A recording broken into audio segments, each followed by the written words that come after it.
নমস্কার বন্ধুরা, অ্যাস্ট্রোসেজে আপনাদের সবাইকে স্বাগত জানাই। আজকের এই ভিডিও অলরেডি আপনারা থাম্বনেলে দেখেই নিয়েছেন 2025 সালের 6টি গুরুত্বপূর্ণ ভবিষ্যৎবাণী, যা মেষ রাশির হয়েই থাকবে। কবে হবে 2025 সালে গ্রহ গোচর অনুসারে আপনাদের রাশি অনুযায়ী তা বলবো আজ। শুধু মনোযোগটা এখানে রাখুন, সে কেরিয়ার নিয়েই হোক, শিক্ষা নিয়েই হোক, লাভ রিলেশন নিয়ে হোক, ভাগ্য নিয়ে হোক, পার্সোনাল বা প্রফেশনাল লাইফ নিয়েই হোক। 6টা ভবিষ্যৎবাণীগুলো কী কী? আজকের এই বিশ্লেষণটি জন্মরাশি চন্দ্ররাশির ওপর নির্ধারিত। আপনারা যারা নিজের বাচ্চাদের জন্মছকের বিশ্লেষণ করাতে চাইছেন, তারা অবশ্যই আমার টেলিগ্রাম চ্যানেলে জয়েন করে নেবেন। লিঙ্কটা ভিডিও ডেসক্রিপশানে পেয়ে যাবেন।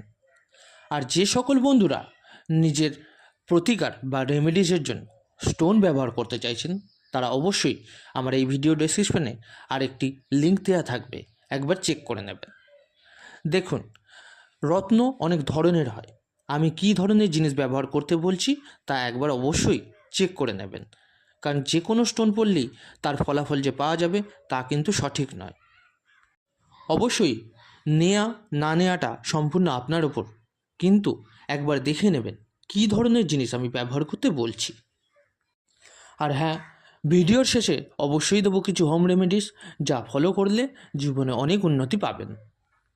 এবার আসি মূল ভিডিওয়ে। 6টা ইম্পর্টেন্ট ভবিষ্যৎবাণী যা মেষ রাশিদের জন্য দেখা যাচ্ছে আপনাদের রাশি অনুযায়ী। সব থেকে প্রথমে বলি, শনি 7.5 আপনাদের শুরু হবে 30শে মার্চ 2025-এ 7.5 বছরের জন্য। আর এটা আপনাদের রাশিতে লাগতে চলেছে 30 বছর পরে। এর আগে এসেছিল 1995-তে, এবার লাগবে 2025-এ। আড়াই বছর এবং আড়াই বছর 3টে চরণ হয়ে থাকে, ফার্স্ট ফেজ, সেকেন্ড ফেজ এবং থার্ড ফেজ। আপনাদের রাশি হয় 1 নম্বরের রাশি, প্রথম রাশি মেষ রাশি। আপনার সেকেন্ডে দেবগুরু, 4th হাউসে মঙ্গল, কেতু 6th-এ, 9th-এ সূর্য, শনি 11th-এ, রাহু 12th-এ বিরাজমান। তো সব থেকে প্রথম ভবিষ্যৎবাণী কি, যা হবেই, ভালোভাবে শুনুন, মন দিয়ে শুনুন। এপ্রিল 2025-এর আগে আপনার মনে অবশ্যই আসবে নিজের জবে, নিজের স্থানে, নিজের জায়গায় পরিবর্তন করতে। জবের চেঞ্জ করতে চাইবেন, নিজের সিট চেঞ্জ করতে চাইবেন। নিজের কমফর্টেবল জোনে নেই তো আপনি অবশ্যই তা চেঞ্জ করার পরিস্থিতিতে আসবেন। আর অবশ্যই এপ্রিলের আগে চেঞ্জেস হওয়ার সম্ভাবনা হতে পারে। এটা প্রথম ভবিষ্যৎবাণী। যদি আপনি কোনো প্রাইভেট বা কর্পোরেট সেক্টরে আছেন, কেরিয়ারে চেঞ্জেস দেখা যাচ্ছে। কেরিয়ারে পরিবর্তন বা জব পাওয়ার সম্ভাবনা খুব ভালোই হবে এপ্রিল 2025-এর আগে, কারণ মঙ্গল নিচস্থ জানুয়ারিতে। কিন্তু আবার জানুয়ারিতেই মঙ্গল বক্রি হয়ে আপনার থার্ড হাউসে আসবে, 21শে জানুয়ারির আশেপাশে থার্ড হাউসে আসবে, আর 4th এবং 5th হাউসেও যাবে। মানে মঙ্গলের যে ট্রানজিট তা দীর্ঘ সময় ধরে এখানেই থাকবে, 3, 4 এবং 5 নম্বর ঘরে। তো আপনার ইন্টারেস্ট থাকবে খালি পরিবর্তন করার, এক জায়গাতে স্টেবল থাকতে পারবেন না। তো পরিবর্তন এসেই যাবে যদি সামান্য সাপোর্ট ও আপনার বাচ্চার আপনাকে করে থাকে। দ্বিতীয় মহা ভবিষ্যৎবাণী হলো রাহু, যা 12th হাউসে অবস্থান করছে আপনার, তা 11th হাউসে ট্রানজিট করবে। স্টক মার্কেট, শেয়ার মার্কেট, ট্রেডিংয়ে আপনার বেনিফিট হবে এপ্রিলের পর থেকে, স্পেশালি 18ই মের পর থেকে। আপনার ফেঁসে থাকা অর্থ রিটার্ন আসতে পারে। আপনি কোথাও যদি ইনভেস্ট করে থাকেন, প্রপার্টি বা অন্য কোথাও, তার ইউজ করতে আপনাকে দেখা যাবে, বা ধরে নিতে পারেন ওটার বেনিফিট আপনি পাবেন। মোদ্দা কথা হলো, আপনি সেই ইনভেস্টমেন্টের বেশ কিছু প্রফিট গেইন করতে পারবেন। 2-4 বছর আগে কোথাও ইনভেস্টমেন্ট করে রেখেছেন, সেখান থেকে আপনি লাভ নিতে পারবেন 18ই মের পর থেকে। থার্ড বা তৃতীয় ভবিষ্যৎবাণী হলো 2025 এমন একটা বছর আপনাদের জন্য যেখানে আপনি আপনাদের ড্রিমসকে, নিজের ইচ্ছাকে পূর্ণ করতে পারবেন। কোনো লোহা জাতীয় জিনিস বা মেশিন বা গাড়ি এরকম কোনো জিনিসের লেনদেন করতে পারবেন এই বছরে।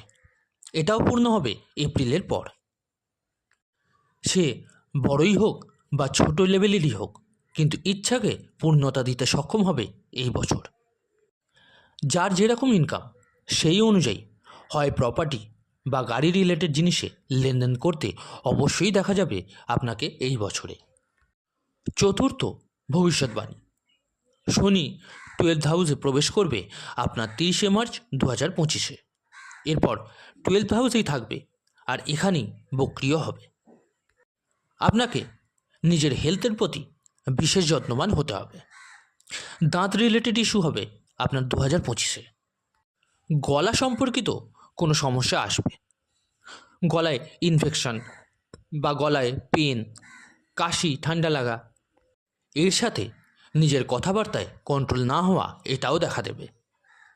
ফালতু আর্গুমেন্টস হওয়া লাভ লাইফে, ম্যারিড লাইফে, ফ্যামিলিতে এটা অবশ্যই হবে। আর শনি যখন আপনার 12th হাউসে আসবে, আপনি ট্রাভেল অতিরিক্ত করতে লেগে যাবেন।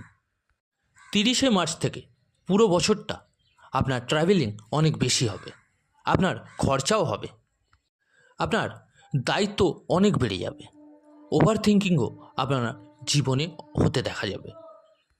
সেই সব চিন্তা থেকে আপনাকে মুক্ত হতে হবে আর কিছু উপায় ফলো করতে হবে, নয়তো অনেক দুশ্চিন্তা আপনার সব কিছুই খারাপ করতে পারে। এবার আসি পঞ্চম ভবিষ্যৎবাণী। দেবগুরু বৃহস্পতি আপনার 2nd হাউসে ট্রানজিট করছে, 1 বছর ধরে আপনার 3rd হাউসে চলে আসবে। যেসব মেষ রাশিদের বাবা কোনো ঋণ, রোগ, শত্রু, কোর্ট কাচারি এসবেতে ফেঁসেছিল, তা ঠিক হতে দেখা যাবে 15ই মের পর, যখন দেবগুরুর পরিবর্তন হবে আর দেবগুরু 9th হাউসে দৃষ্টি দেবে। আপনার সাথে আপনার বাবার প্রবলেম বা ওনার ব্যবসায় প্রবলেম তা ঠিক হতে দেখা যাবে। ষষ্ঠ এবং অন্তিম ভবিষ্যৎবাণী মেষ রাশিদের জন্য। 10th হাউসের স্বামী শনি 12th হাউসে যাবে। 5th-এর স্বামী সূর্য 9th-এ থাকবে।